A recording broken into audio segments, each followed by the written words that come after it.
नमस्कार, श्रीशाच रेसिपी चॅनलमध्ये तुम्हा सर्वांचंच अगदी मनापासून खूप स्वागत आहे. तर आज आपण टोमॅटोचा ठेचा बनवणार आहोत. अगदी चवीला भन्नाट असा.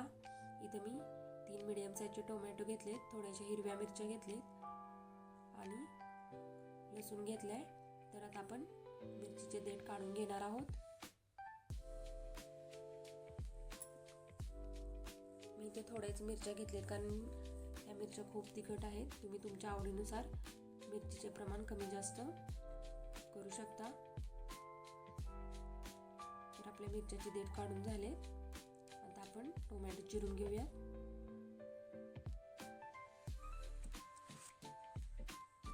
ज्यावेळेस आवडीची भाजी नसेल, तोंडाला चव नसेल, तर त्यावेळेस अगदी झटपट होणारा हा टोमॅटोचा ठेचा बनवा. एक भाकरीऐवजी तुम्ही 2 भाकरी जास्त खाशीला. तर ही रेसिपी आपली शेवटपर्यंत नक्की बघा आणि रेसिपी आवडल्यास आपल्या चॅनलला लाईक आणि सबस्क्राईब करायला विसरू नका.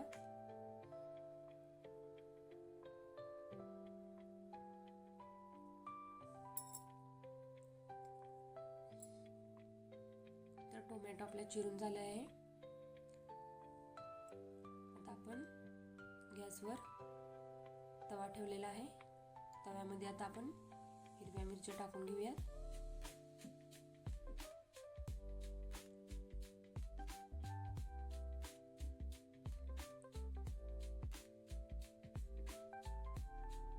यामध्ये आता आपण लसणाच्या पाकळ्या आपण टाकून घेऊयात. लसूण थोडा जास्तच घालायचा, त्यामुळे ठेच्याला ची चव अगदी अप्रतिम अशी लागते. तर यामध्ये आता आपण तेल घालून घेऊयात. 2 चमचे तेल टाकायचे.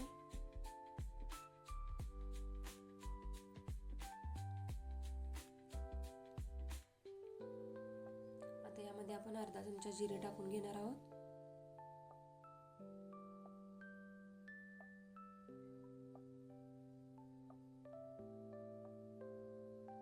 आता यामध्ये आपण टोमॅटो टाकून घेणार आहोत. व्यवस्थित मिक्स करून घेणार आहोत. 2 मिनिटं गॅसवर परतून घेणार आहोत. गॅसची फ्लेम मिडियमच ठेवायची, जास्त स्लो पण ठेवायची नाही, नाहीतर टोमॅटोला पाणी सुटतं आणि आपला ठेचा जास्त ओलसर होतो. त्यामुळे गॅसची फ्लेम मिडियम साईजवरच ठेवायची आणि हे व्यवस्थित परतून घ्यायचे.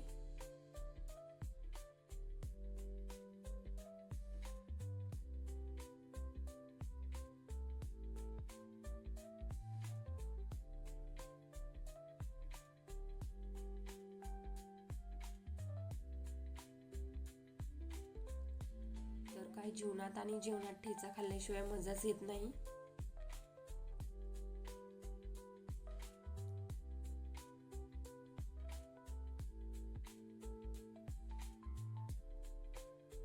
तर आपले मिश्रण व्यवस्थित भाजून झाले, बघू शकताय.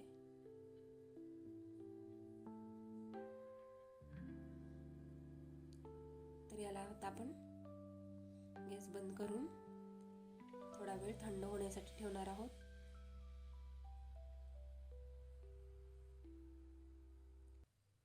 तर याच्यावर आता आपण बारीक चिरलेली कोथिंबीर घालायची.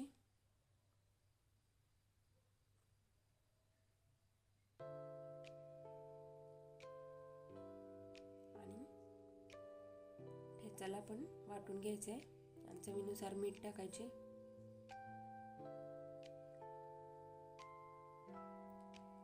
थोडं मिश्रण जाडसरच असं वाटून घ्यायचं, त्यामुळे ठेच्याची चव अगदी अप्रतिम अशी लागते.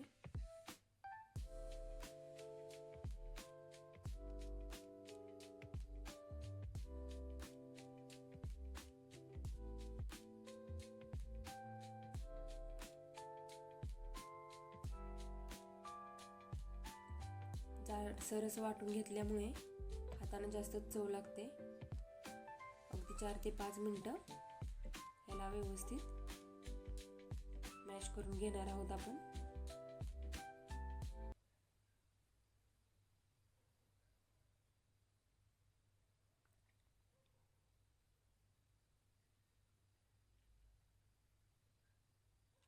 तर तुम्ही पण ही रेसिपी नक्की एकदा ट्राय करा. खूप छान असा हा टेस्टी असा हा ठेचा लागतो. कोथिंबीर घातल्यामुळे तर मस्तच अशी टेस्ट येते ठेच्याची. तर ठेचा आपला बारीक वाटून झाला आहे, बघू शकताय. जास्त पण बारीक नाही करायचा, असा थोडा जाडसरच ठेवायचा.